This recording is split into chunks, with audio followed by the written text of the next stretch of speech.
স্ত্রীর পেটে বাচ্চা, 9 মাস হয়ে গেছে, 1 মাস বাকি।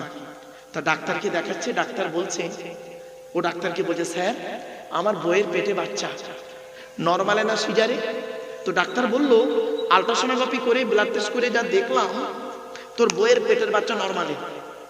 তো তখন বলছে, স্যার নরমালে বাচ্চা হলে কত টাকা খরচা? ডাক্তার বলল, মোটামুটি ধরে নে 20,000 টাকা। 20,000 টাকা খরচা। ওর ব্যাংকে আছে 50,000 টাকা। ব্যাংকে কত আছে? 50,000 টাকা। মনে মনে ভাবছে, ডাক্তার তো বলেছে 20,000 টাকা লাগবে, যাবে 20,000 টাকা যাবে, 30,000 টাকা থাকবে ব্যাংকে আছে।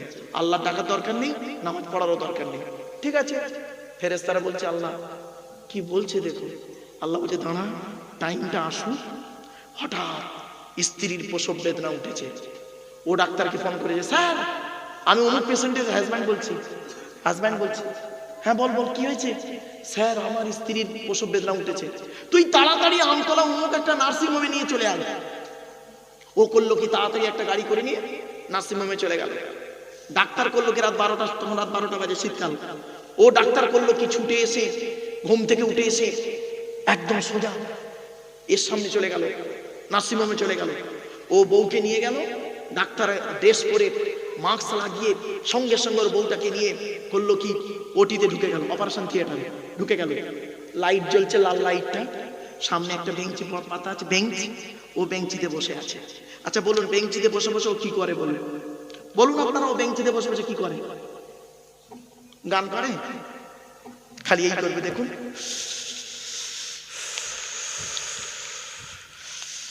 মানে হাত মোছাবে, টেনশন করছে, কি হয় কি হয়। ফেরেশতারা বলছে, আল্লাহ ওরম করছে কেন? আল্লাহ বলে, দেখলি ওর বইয়ের বাচ্চা হচ্ছে আর ও খালি হাত, ও টেনশন করছে। আর কি করে দেখ, খালি আদম সন্তান আরো কিরকম কেলোর কীর্তি দেখ, কিরকম করে দেখ। ভালো। 1 ঘন্টা পরে ডাক্তার বের হয়েছে। বের হতেই ও গিয়ে বলছে, আমার বইয়ের খবর কি? টেনশনে ওর মুখের ভাষা জড়িয়ে গেছে অলরেডি। আল্লাহ বলছে, দেখ মুখের ভাষা জড়িয়ে গেছে, দেখ টেনশনে। তখন ডাক্তার বলছে, মাস্কটা খুলে বলছে, তোকে বলেছিলাম নরমালে হবে জানিস, তোকে বলেছিলাম নরমালে জানিস, কিন্তু এখন যে পজিশন দেখছি, পাটা বেঁকে আছে, একটা অপারেশন করতে হবে আর সিজার করতে হবে। ও তখন বলছে, স্যার টোটালে কত খরচা? টোটালে কত খরচা? তো ডাক্তার বললো, মোটামুটি ধরে নে 1.5 লাখ টাকা। কত কত কত? 1.5 লাখ টাকা। ওর ব্যাংকে আছে কত? এবার রব্বানা জালামনা আনফুসানা ওয়া ইল্লাম তাগফির হুজুর পৃষ্ঠা মনিজাব দরকার। কিছু বুঝতে পারছেন? ওয়াজ শুরু করে দিয়েছে। আল্লাহ বলে, দেখলি এতদিন আমাকে ডাকেন, এতদিন আমাকে ডাকেন। ডাক্তারের ভরসায় ছিল, নরমালে হয় বলেছে, ভরসায় ছিল, আমাকে ডাকেনি। বেটা বিপদে পড়েছে, রব্বানা জালামনা শুরু করেছে, ব্যাস কান্নাকাটা শুরু করেছে। এত কান্না কাঁদছে, লাস্টে ডাক্তারের পায়ে জড়িয়ে দিচ্ছে। ডাক্তার বলছে, কাঁদিস না, দাদা দাদা তোর বাড়ি কোথায় রে? তোর বাড়ি কোথায়? স্যার এনায়েতনগরে। তোর বাপের নাম কি রে? স্যার আব্দুল জব্বার। ও তুই জব্বারের ছেলে? আরে তোর বাপ আর আমি একসঙ্গে প্রাইমারি স্কুলে পড়তাম। আমি 4 পাস করে মিশনে গিয়ে ডাক্তারি পড়ে এলাম, আর তোর বাপ ওই দর্জির কাজ করতে লাগলো। যাক যা হয়েছে, শোন তুই এক কাজ কর, তুই তোর আল্লাহকে ডাক, আমি আবার একবার চেষ্টা করে দেখি। ডাক্তার আবারও গেছে ওটির মধ্যে, শোনে প্র্যাকটিক্যাল ওয়ার্ক, আবার ওটির মধ্যে গেছে। এবার ও কি করে বলুন? ও এবার কি করে দেখুন, দ্বিতীয় স্টেপ। প্রথম স্টেপটা তার হাতের মোচড়া ছিল, দ্বিতীয় স্টেপটা শুনুন। আল্লাহ যদি আমার বউ বাচ্চা বেঁচে যায়, মসজিদে 1 কুইন্টাল রড দেবো, মাদ্রাসায় 100 বস্তা সিমেন্ট দেবো। হরদম খালি মান্নত করছে, বুঝতে পারছেন? ফেরেশতারা বলছে, আল্লাহ আপনার কত দানশীল বান্দা, দেখুন কত মান্নত করছে। আল্লাহ বলছে, চিটিং বাজ, একটাও দেবে না, ও চিটিং বাজরা দেবে না। ফেরেশতারা বলছে, আল্লাহ দেবে না? বলছে, হ্যাঁ দেবে না। দেখ দেখ এক্ষুনি দেখ না কি হয়, দেখ। ভোর 3টে বাজে ডাক্তার বের হয়েছে। ডাক্তার বের হয়ে না ওর সামনে এসে ঠিক এইভাবে দাঁড়িয়ে আছে, দেখুন। ও ভেবেছে আমার বউ বাচ্চা দুটোই মরে গেছে। এইভাবে যখন দাঁড়িয়ে যাচ্ছে চুম মেরে, কিছুক্ষণ পরে মাথায় হেঁট করে উঠে মাস্কটা খুলে কি বলছে জানেন? তোর কপালটা খুব ভালো জানিস, তোর বইয়ের পেটের বাচ্চা নরমালে হয়েছে আর বেটা ছেলে হয়েছে। মুহূর্তের মধ্যে ও কি বললো শুনবেন? স্যার আপনি ছিলেন বলে আমার বউ বাচ্চা বেঁচে গেছে, নইলে মরে যেত। আল্লাহ ফেরেশতাদের বললে, দেখলি দেখলি এতক্ষণ আমার দান করছিল, রব্বানা জলাম্না করছিল, আর যেই বিপদ থেকে উদ্ধার হয়ে গেল আমার ভুলে গেল, আমার ভুলে গেল। কোরআন বলছে, আমি বলিনি ফাইদা মাসাল ইনসানা দুররু দাআনা লিযামবিহি আও কাইদান আও কাইমা ফালাম্মা কাশাফনা আনহু দুররাহু মাররা কাআল্লাম ইয়াদউনা ইলা দুররিম মাসসা। 11 নম্বর পারার একেবারে 7 নম্বর পৃষ্ঠা 12 নম্বর লাইন, সূরার নাম সূরা ইউনূসের 11 নম্বর আয়াত। আল্লাহ বলে দিলেন, এ মানব জাতি এমন, এরা যখন কোনো বিপদে পড়ে দাঁড়িয়ে বসে শুয়ে আমি আল্লাহ আমার কাছে কাকুতি মিনতি করে কান্নাকাটা করে, ঠিক না বেটি? এ মানব জাতি এমন, এদের যখন আমি একটু বিপদ দিয়ে টেস্ট করি, এরা আমার কাছে কাকুতি মিনতি করে দাঁড়িয়ে বসে শুয়ে, তোমরা বুঝতে পারছেন?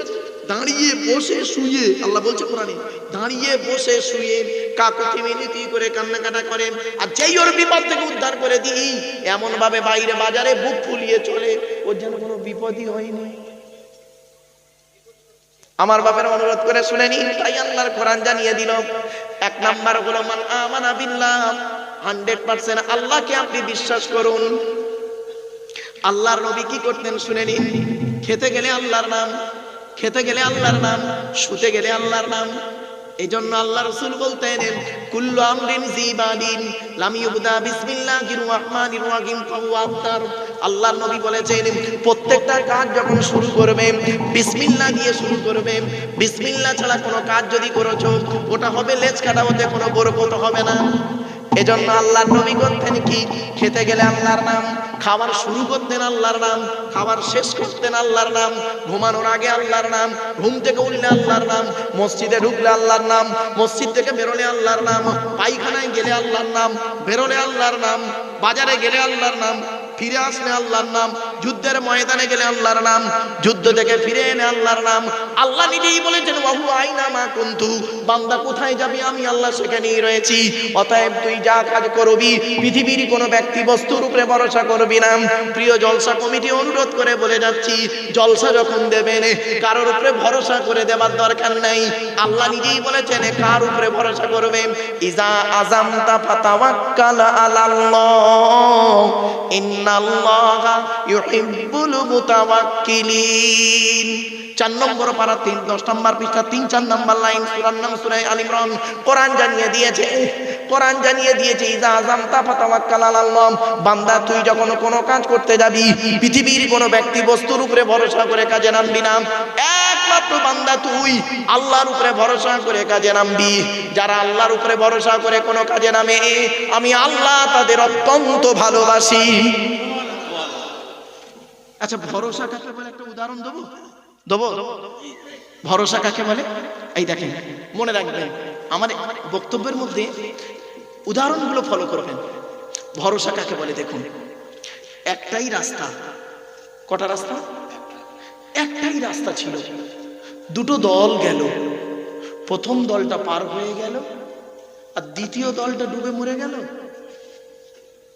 একটাই রাস্তা, একটাই রাস্তা, দুটো দল গেল। প্রথম দলটা পার হয়ে গেল, দ্বিতীয় দলটা ডুবে মরে গেল। শুনে নিন, রাস্তাটার নাম ছিল নদীর মাঝখান। দল দুটোর নাম হলো মুসা নবীর দল, ফেরাউনের দল, ঠিক না বেটি? মুসা নবীর ভরসাটা রাস্তার উপরে ছিল না, ভরসাটা ছিল আল্লাহর উপর, পার হয়ে গেল। আর ফেরাউনের ভরসাটা আল্লাহর উপরে ছিল না, রাস্তার উপরে ছিল, সৈন্যদের উপরে ছিল, বেটা ডুবে মরে গেল। এত সহজ উদাহরণের মাধ্যমে আপনি বাড়ি থেকে ভাববেন। এজন্য অনুরোধ করে আপনাদের বলে যাচ্ছি, প্রত্যেকটা কাজ যখন করবেন আল্লাহর উপরে ভরসা করবেন, লিল্লাহিয়াত রাখবেন সব সময়। আল্লাহ বলছে বান্দা তুই আমাকে সাথে রাখ, আর কারোর লাগবে না। তুই আমাকে সাথে না নিয়ে তুই খালি মাথা ও মাথা দৌড়চ্ছিস, বিপদে পড়লে খালি আমার ডাকবি কেন? সুখের দিনে আমাকে ডাকতে নেই? সুখের দিনে আমাকে ডাকলি না, খালি বিপদের দিনই ডাকলি। তো ঠিক আছে, সেই রকমই তুই পাবি। যাচ্ছি, আপনারা সর্বদাই আল্লাহকে সাথে রাখুন, আল্লাহর প্রতি ইমানটা, বিশ্বাসটা 100% রাখুন। আমার আপনার জীবনের সবকিছুই হলো সৃষ্টিকর্তা আল্লাহ। আল্লাহ বলছে বান্দা এই পৃথিবীতে আমি ছাড়া তোর আপন বলে কেউ নেই, কেউ তোর আপন নয়। এই পৃথিবীতে দুজন আপনার আমার আপন, দুজন। কজন? দুজন আমার আপনার আপন, বাকি সব পর পর পর পর। আপনার বাপ আপনার আপন নয়, আপনার মা আপনার আপন নয়, ছেলে মেয়ে, স্ত্রী, স্বামী, ভাই বোন, বন্ধু বান্ধব, কেউ আপন নয়, দুজন আপন। এক নাম্বার আল্লাহ বললেন আমি আল্লাহ তোর আপন, তুই আমাকে ডাকলেও তোর খাওয়াবো আর না ডাকলেও তোর খাওয়াবো, চিন্তা নেই। আর একজন হলো আপন, সে যদি আমাকে বলতো, আল্লাহ বলছেন সে যদি আমাকে বলতো হে আল্লাহ আমার বউ বাচ্চাগুলোকে আপনি ভালো করে হেফাজত করুন, বাকি সব জাহান্নামে যায়, যাক আমার দেখার দরকার নেই, বলেনি। সে একটাই কথা বলে গেছে, একটা আজও পর্যন্ত বলে হাবলি উম্মতি হাবলি উম্মতি। আল্লাহ আমার উম্মতের কি হবে, উম্মতের কি হবে? এই নবী হলো তোদের আপন, আমি আল্লাহ আর নবী ছাড়া তোর আপন বলে কেউ নেই। এজন্য আল্লাহকে ভালোবাসুন, নবীকে ভালোবাসুন, আল্লাহর কোরআনকে ফলো করুন, কোরআন মোতাবেক জীবনযাপন করুন, হাদিস মোতাবেক জীবনযাপন করুন। চলো এবার আসছি মসজিদ কমিটি হতে গেলে 5টা গুণ কি কি? এক নাম্বার মান আমানা বিল্লাহ, 100% আল্লাহকে বিশ্বাস করতে হবে। 2 নাম্বার হলো ওয়াল ইয়াউমিল আখির, কিয়ামতকে বিশ্বাস করতে হবে 100%। আচ্ছা কি কিয়ামতকে বিশ্বাস করবেন আপনারা? এখানে বসে বসে ভাবুন, কবরে আমার শুতে হবে, কবরে আমার শুতে হবে। মনে রাখবেন আল্লাহ ছাড় দেয়, ছেড়ে দেয় না। কি বললাম? আল্লাহ ছাড় দেয়, ছেড়ে দেয় না। একটা উদাহরণ দেবো, কি বলুন? একদম বুড়ো বয়স পর্যন্ত মনে রাখবেন উদাহরণটা। আল্লাহ ছাড় দেয়, ছেড়ে দেয় না। দেখুন ছেলের বয়স 40, বাপের বয়স 70। 70 বছরের বুড়ো বাপটা একদিন একটু ভুল করে ফেলেছে। 40 বছরের ছেলেটা বইয়ের সামনে বাপের গালে একটা চড় মারলো। বাপ ওই চড়টা খেয়ে পাল্টা না মারতে পেরে, বুড়ো মানুষ তো, মসজিদে গিয়ে ঝরঝর করে কাঁদছে। আল্লাহ ফেরেশতাদের বলছে ও কাঁদছে কেন রে, কি হয়েছে? ফেরেশতারা বলছে আল্লাহ যে ছেলেটার জন্য অনেক কিছু করেছিল, সেই ছেলেটাই বড় হয়ে ওর বৌমার সামনে ওর গালে চড় মেরেছে, তাই ও কাঁদছে। আল্লাহ বলছে ওর কাঁদতে মানা কর, ওর হাতে একটা চাবি দিয়েছি, চাবিটা কি শুনে নিন।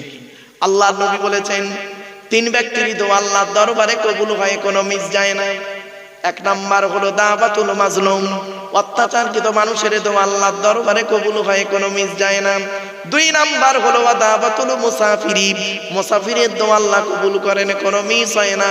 3 নাম্বার হলো দাওয়াতুল ওয়ালিদি আলা ওয়ালাদিহি, কোন বাপ আর মা যদি নিজের কলিজার টুকরা সন্তানের জন্য দোয়া চেয়ে যায়, বিদ্যুতের থেকে দ্রুত গতিতে বাম্মার দোয়াটা আল্লাহর দরবারে কবুল হয়ে যায়। যাদের বাড়িতে বুড়ো বুড়ি বাম্মা বেঁচে আছে কাঁদাবেন না, খবরদার। যা করেছেন, যদি করে থাকেন ক্ষমা চেয়ে নেবেন।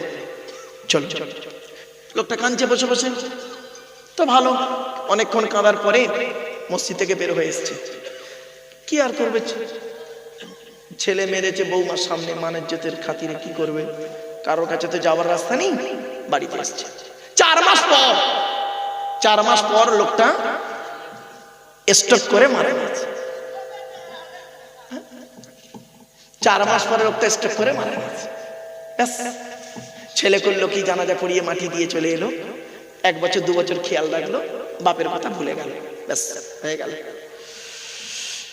30 বছর পর, কত বছর 30 বছর পর, তখন এর বয়স কত হবে ছেলের?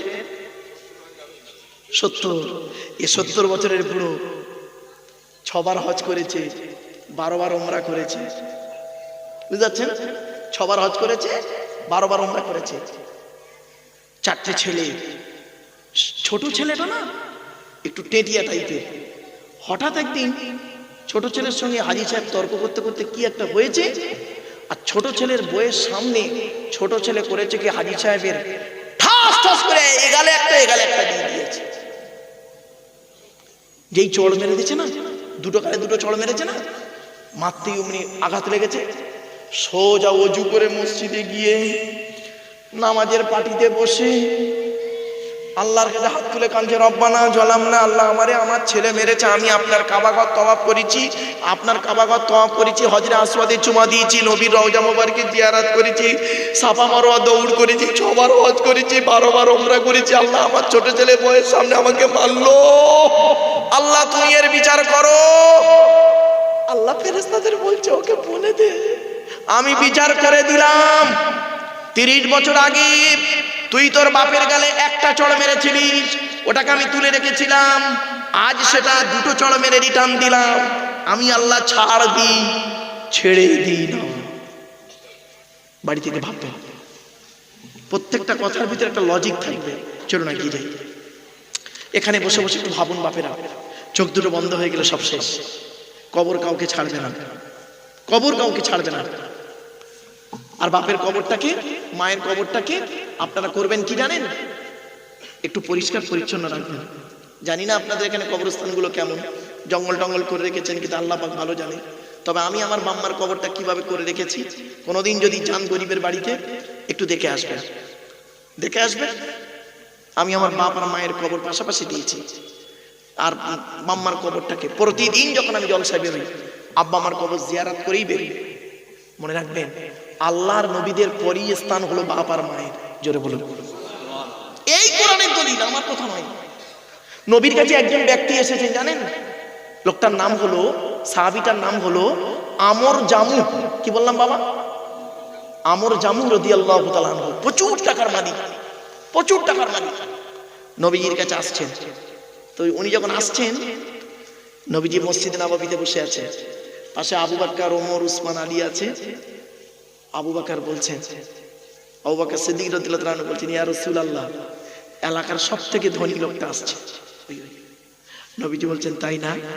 আচ্ছা আসতে দাও, আসতে দাও, আসো।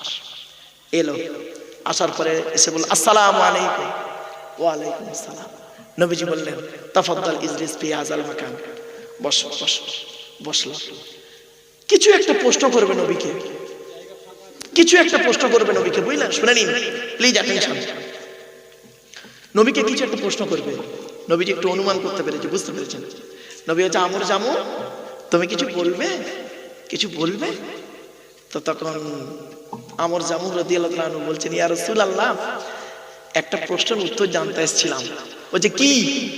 ইয়া রাসূলুল্লাহ, আল্লাহ আমার অনেক অর্থ দিয়েছে, অনেক টাকার মালিক আমি, আল্লাহ আমাকে অনেক টাকার মালিক করেছে। তো ইয়া রাসূলুল্লাহ, এই টাকা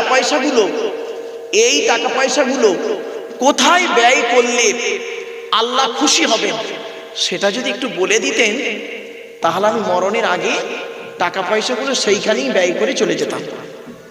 আচ্ছা, যুক্তিটা ভালো না খারাপ? ভালো। উনি প্রশ্নটা করে বসে আছেন, উনি প্রশ্নটা করে খালি জাস্ট বসে আছেন। কিছুক্ষণের মধ্যে জিবরাইলকে আল্লাহ পাঠালেন।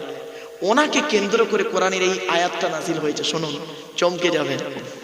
জিবরাইল এলেন, কোরআনের আয়াত নাজিল হচ্ছে, ইয়াসআলুনাকা মাযা ইউনফিকুন কুল মা আনফাকতুম মিন খায়রিন ফালিল ওয়ালিদাইনি ওয়াল আকরাবিন। 2 নম্বর পারার 12 নম্বর পৃষ্ঠা 13 নম্বর লাইন, সূরার নাম সূরা বাকারা। নবীকে প্রশ্ন, নবী তোমাকে ওরা প্রশ্ন করছে, টাকা পয়সা কোথায় ব্যয় করলে আল্লাহ খুশি হবে? কুল মা আনফাকতুম মিন খায়রিন, নবী তুমি বলে দাও, টাকা পয়সাগুলো সর্বপ্রথম, তোমাদের টাকা পয়সাগুলো সর্বপ্রথম বুড়ো বুড়ি বাপ আর মায়ের পিছনে ব্যয় করবে, আল্লাহ খুশি হয়ে যাবে। সর্বপ্রথম কার পিছনে ব্যয় করবেন? বাম্মার কোরআন বলছে, আমি বলিনি। আর আপনি কার পিছনে ব্যয় করেছেন? পুকুরের প্রথম মাছটা মৌলী সাহেবকে খাইয়েছেন, আব্দুল্লাহ মারুফকে দাওয়াত করে খাইয়েছেন পুকুরের প্রথম মাছটা। নেকির আশায় নেকি হবে? আপনি ভাবলেন কি করে? গাছের প্রথম ফলটা, গাছের ডাবটা আপনি খাইয়েছেন কাকে? শুনে নিন, সর্বপ্রথম জন্মদাতা বাপ আর মাকে খুশি করুন। আল্লাহ নবীর পরই স্থান হলো বাপ আর মায়ের। টাকা পয়সা সর্বপ্রথম তাদের পিছনে ব্যয় করবেন। যেদিন বাম্মা চলে যাবে সেদিন থেকে না টাকা থাকবে, খরচা করার লোক পাবেন না। বলে গেলাম আজকে বাম্মা হারিয়েছি তো, তখন গরিব ছিলাম। এই মানুষগুলো জানে আমি কি ঘর থেকে বিলং করেছি। আমি খুব গরিব ছিলাম। মানুষটা জানে, জিজ্ঞেস করুন, এই মানুষটাকে তো আপনারা চেনেন। খুব গরিব ঘর থেকে আল্লাহ আমাকে এনেছে, কিন্তু আজ আমার টাকা আছে আমার, অর্থ আল্লাহ দিয়েছে। ভারতবর্ষ, নেপাল, বাংলাদেশে গড়া মানুষ আমি, গভর্নমেন্ট সার্ভিস করি, নিজে জাকাত দিই এখন। কিন্তু সেই বাম্মাকে এখন আর বাপ বলে না, অন্ধকার নীরব নগর চলে গেছে। যখন বেঁচে থাকতো তখন অনেক টাকা পয়সা রাখতাম ওনার কাছে, বাপ মরে যাওয়ার পরে মায়ের কাছে রাখতাম, মাও চলে গেল, খুব কষ্ট হয়। এজন্য অনুরোধ করে বলে যাচ্ছি, বাম্মা কি জিনিস যেদিন চলে যাবে না সেদিন বুঝবেন। বুড়ো বাপ যদি বাড়িতে বসে থাকে, এলাকার কোন মায়ের লালের ক্ষমতা নাই আপনার উপরে আঙুল তুলে কথা বলে, ঠিক না বেটি? কথা বলার আগে 10 বার ভাববে, এই ওর বাপ বেঁচে আছে, এক্ষুনি বেরিয়ে আসবে। বুড়ো বাপটা বাড়িতে বসে আছে, মরে নেই, বসে আছে বুড়ো বাপ, লোকের একটা ভয় আছে। আর যেদিন বাম্মা চলে যাবে না, চাস্তো ভাইটা এসে পিঠে চলে যাবে, আহা বলার কেউ থাকবে না। বাম্মা যতদিন বেঁচে আছে গুরুত্ব দিন। অনুরোধ করে বলে যাচ্ছে, বাম্মার নামে দান খয়রাত করবেন। আল্লাহ নবীর কাছে এই আয়াত যখন নাজিল হলো, সাহাবীরা ঝরঝর করে কাঁদছে। একজন উঠে দাঁড়িয়ে বলছে, ইয়া রাসূলুল্লাহ, আমি যুদ্ধের ময়দানে গিয়েছিলাম, এসে দেখছি আমার মা মারা গেছে, এখন আমি কি করব? আমার কি করণীয় বলুন? নবীজি বললেন, শোনো, তোমার মা মারা গেছে, তুমি দুটো কাজ করো। 1 নাম্বার, তুমি তোমার মায়ের জন্য রুহে মাগফিরাতের দোয়া চাও, আল্লাহ যেন তোমার মাকে ক্ষমা করে দেয়, গোরাজাবকে মাফ করে দেয়, 1 নাম্বার। আর 2 নাম্বার, তুমি কি করবে? মায়ের নামে তুমি দান খয়রাত করো, কবরে শুয়ে শুয়ে তোমার মা সওয়াব পাবে। আরেকজন ব্যক্তি উঠে দাঁড়িয়ে বলছে, ইয়া রাসূলুল্লাহ, আমার বাম্মা দুজনেই মারা গেছে, আমি এখন কি করব? নবীজি বললেন, শুনুন হাদিসটা, মান যারা কবরা আবাওয়াইহি আও ওয়াহদিহিমা ফি কুল্লি জুমআতিন গুফিরা লাহু ওয়া কুতিবা লাহু বারাআ। নবী বলেন, জুম্মার দিনে যদি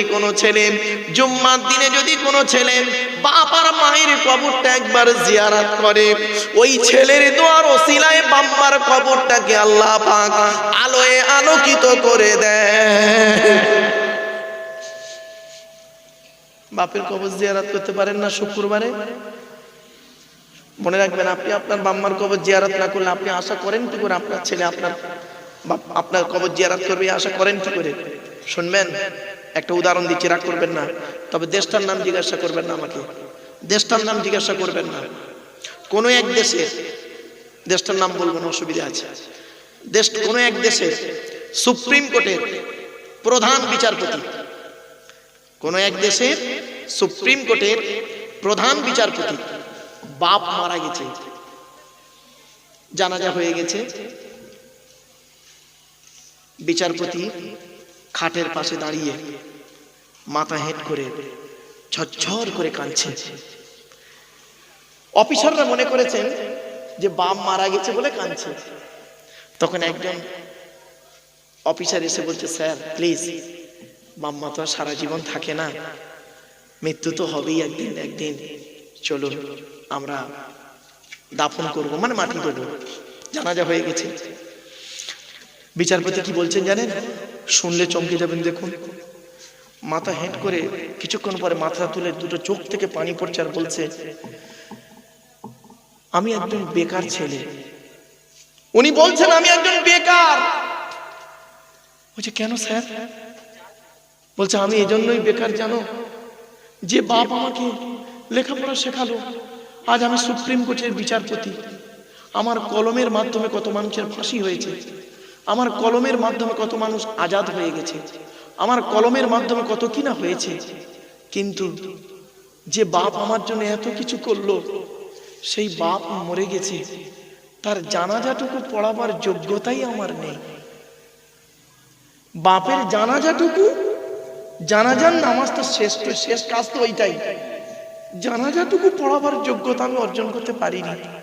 আমি একটা দেশের সুপ্রিম কোর্টের প্রধান বিচারপতি। এই জন্য আপনাদের বলে যাচ্ছি, এমন ভাবে তৈরি হন যেন বাপের জানাজা ছেলে পড়াতে পারে। মৌলানা হতে হবে এমন কোনো গ্যারান্টি নেই গো বাবা, যে টাইটেল পাস করতে হবে তবে বাপের জানাজা পড়াতে পারবে, এটা কোনো ব্যাপার নয়।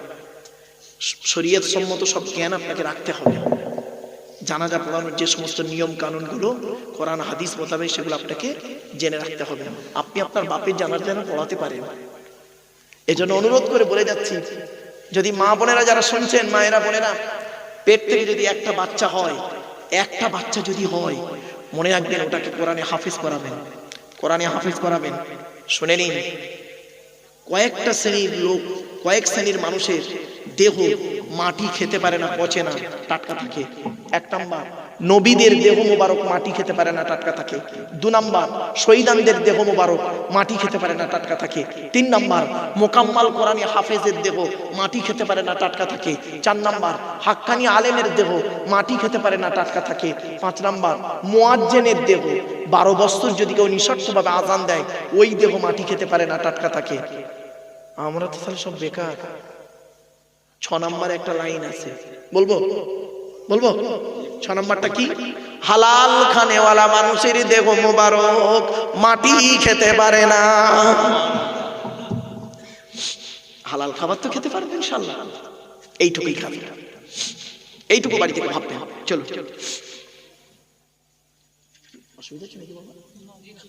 একবার দরুদ শরীফ, আল্লাহুম্মা।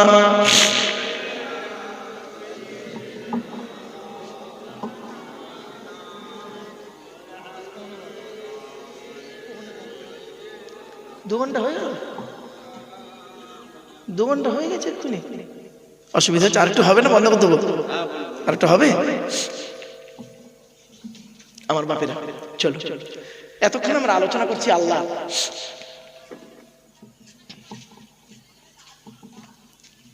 এসে গেছে? আচ্ছা ঠিক আছে, চলো। অতক্ষণ বলতে পারবো, অতক্ষণ হয় আসলে অনেক জার্নি করে। আচ্ছা দেখি, চলুন কত হয় দেখি। যাক, এসে গেছেন তো ভাই, এসে গেছেন। একবার তাকবীর দেন, নারায়ে তাকবীর, নারায়ে তাকবীর। আওলাদে সৈয়দ সাহেব হুজুর কিবলা, আওলাদে সৈয়দ সাহেব হুজুর কিবলা, নারায়ে তাকবীর। বাপেরা, আমার মাথার তাজ, আমার উস্তাদ, আমার উস্তাদের, আমার শিক্ষকের কলিজার টুকরা সন্তান আমার পরই আসবে। আমার উস্তাদের কলিজার টুকরা সন্তান আমার পরই আসবে। চলে, তার জ্ঞান গর্ব বক্তব্য আপনারা শুনুন, জ্ঞান গর্ব বক্তব্য শুনবেন। চলুন আমি কয়েকটা কথা বলে দিচ্ছি এবার। এতক্ষণ আমরা আলোচনা করছি বিভিন্ন দিক নিয়ে, এখন মসজিদ থেকে বেরোইনি, মসজিদ থেকে এখনো বেরোইনি। চলুন তাহলে 1 নাম্বার কি? 100% আল্লাহকে বিশ্বাস করুন। 2 নাম্বার কি? কিয়ামতকে বিশ্বাস করুন। 3 নাম্বারটা কি? ওয়া আকামাস সালাত, 5 ওয়াক্ত নামাজ আদায় করুন। 4 নাম্বারটা কি? ওয়া আতা যাকাত, যাকাত আদায় করুন। যাদের উপরে যাকাত ফরজ হয়েছে, আমার ধারণা ঠিক হতে পারে, ভুল হতে পারে। এ বাচ্চা, চুপ চুপ, আমার ধারণা ঠিক হতে পারে, ভুল হতে পারে। এই গ্রামে 90% লোকের উপরে যাকাত ফরজ হয়ে গেছে। ভুল বললাম নাকি? আমি কম করে বললাম। এই গ্রামে মানুষ নামাজ পড়ে, যাকাত দিতে চায় না। কোরআনে আল্লাহ যেখানে নামাজের কথা বলেছে, অনেক জায়গাতে বলেছে আকিমুস সালাত ওয়া আতুজ যাকাত। আরবের কিছু লোক এসে নবীকে বলল, হে নবী, আমরা আল্লাহকে 100 ভাগ বিশ্বাস করি, 100 ভাগ বিশ্বাস করি। নবীজি ওদের কথা শুনে বলেছিলেন, বাহ বাহ, খুব ভালো, খুব ভালো, খুব ভালো। এই কথা বলার পরে সঙ্গে সঙ্গে আল্লাহ জিবরাইলকে পাঠালেন, জিবরাইল চলে যাও। জিবরাইল এলেন, কোরআনের আয়াত নাজিল হলো। আল্লাহ বললেন, নবী খবরদার ওদের মুখের কথা বিশ্বাস করুনি, খবরদার করবেন না ওদের মুখের কথা বিশ্বাস। ওরা আল্লাহ আমাকে 100% বিশ্বাস করে না। আয়াতটা বলি, ক্বালাতিল আরাবু আমান্না কুল লাম তুমিনু ওয়ালাকিন কুলু আসলামনা ওয়ালাম্মা ইয়াদখুলিল ঈমানু ফি কুলুবিকুম। 26 নম্বর পারা 16 নম্বর পৃষ্ঠার একেবারে 10 নম্বর লাইন, সূরার নাম সূরা হুজুরাত। আরবের কিছু মানুষ আছে, নবীকে বলল আমরা ঈমান এনেছি। আল্লাহ বললেন, কুল্লাম তুমিনু, নবী তুমি বলে দাও তোমরা কেউ ঈমান আনোনি, বরং বলো ওয়ালাকিন কুলু আসলামনা, আমরা ইসলাম এনেছি। ঈমান আর ইসলামের মধ্যে পার্থক্য আছে বাবা। ঈমানটা হলো অন্তরের সঙ্গে সম্পর্ক, আর ইসলামটা হলো বাহ্যিক দেহের সঙ্গে, অঙ্গ প্রত্যঙ্গের সঙ্গে সম্পর্ক। কিছু বুঝতে পারছেন আমার কথা? ঈমানটা কি, কার সঙ্গে সম্পর্ক? অন্তরের সঙ্গে সম্পর্ক। এই জন্য ঈমানের গুরুত্ব খুব বেশি। অন্তরের সঙ্গে সম্পর্ক, বিশ্বাসটা অন্তর দিয়ে হয়। বিশ্বাসটা না, ভালোবাসাটা অন্তর দিয়ে হয়। কোনো বস্তুর মাধ্যমে দেখানো যায় না ভালোবাসা, মনে রাখবেন। নামের আগে আপনি কি করলেন? এখন ইদানিং ছেলেরা দেখছি, খুব দেখি, মানে প্রায় জায়গায় দেখি আই লিখলো, লিখে একটা পানের ছবি দিল, দিয়ে মোহাম্মদটা ইংরেজিতে লিখলো। তাহলে আই ওটাকে সাবজেক্ট করে মানে সাবজেক্ট করলেন, আই একটা অক্ষর দিলেন ইংরেজিতে, মাঝখানে একটা পানের ছবি দিলেন। সত্য কথা বলুন তো, দিকে এখানে বসে জ্ঞানীগুণীরা, ওই লাভ চিহ্নটা কারা ব্যবহার করে? বিবাহের আগে যুবক যুবতীরা ম্যাক্সিমাম ব্যবহার করে। বিবাহের পরে আর ওই চিহ্নটা কেউ সহজে ব্যবহার করে না, ঠিক না বেটি? তো যে চিহ্নটাকে নিয়ে বিবাহের আগে যুবক যুবতীরা নিয়ে লারে লাপ্পা করে, সেই চিহ্নটাকে তুমি নবীর এত ভক্ত নবী মুহাম্মদ সাল্লাল্লাহু আলাইহি ওয়াসাল্লাম আগে বসিয়ে দিলে কেন? LOV লিখতে আপনার কষ্ট ছিল বুঝি? LOV লিখতে আপনার কষ্ট ছিল, এদিকে আই দিলে, ওদিকে মোহাম্মদ দিলে, আর এদিকে পান দিয়ে দিলে। বাড়ি থেকে ভাবলেন, কোন চিহ্ন দিয়ে নবীর ভালোবাসা প্রকাশ করা যায় না। বাপেরা বাড়িতে ভাববেন, চলো। তো আল্লাহ পাক বললেন যে নবী, ওরা কেউ আমাকে অন্তর থেকে বিশ্বাস করে না, কেউ বিশ্বাস করে না, ওদের অন্তরে এখন ঈমানটাই ঢোকেনি। তখন বললো, তাই নাকি? এরা সব মুখে বলছে, আল্লাহ আমরা আপনাকে 100% বিশ্বাস করি। আল্লাহ বললেন, দেখো নবী, প্রমাণ দিয়ে দিচ্ছি। এবার আয়াতটা শুনুন। فَإِذَا رَكِبُوا فِي الْفُلْكِ دَعَوُا اللَّهَ مُخْلِصِينَ لَهُ الدِّينَ فَلَمَّا نَجَّاهُمْ إِلَى الْبَرِّ إِذَا هُمْ يُشْرِكُونَ। 21 নম্বর পারা 3 নম্বর পৃষ্ঠা 3 নম্বর লাইন, সূরার নাম সূরা আনকাবুত। আল্লাহ বলছে, ওরা যখন নৌকায় করে নদী পার হতে যায়, নদীর মাঝখানে যখন নৌকাটা একবার টলমল করে, ওরা তখন প্রত্যেকেই মরণের ভয়ে আল্লাহ আল্লাহ বলে চিৎকার করে, ঠিক না বেটি? আল্লাহ বলে, আমার নাম রহমান, আমার নাম রহিম। ওদের কান্না সহ্য করতে পারি না। ফালাম্মা নাজ্জাহুম ইলাল বাররি, ফেরেশতাদের মাধ্যমে যখন ওদের ডাঙায় তুলে দিই, ওরা এত বড় মুনাফিক বদমাইশ, যেই ডাঙায় উঠে গেল, বিপদ থেকে উদ্ধার হয়ে গেল, ইজা হুম ইউশরিকুন, আমার সঙ্গে শিরক করে আর বলে মাঝি ভালো ছিল বলে বেঁচে গেছি, নইলে মরে যেত, ঠিক না বেটি?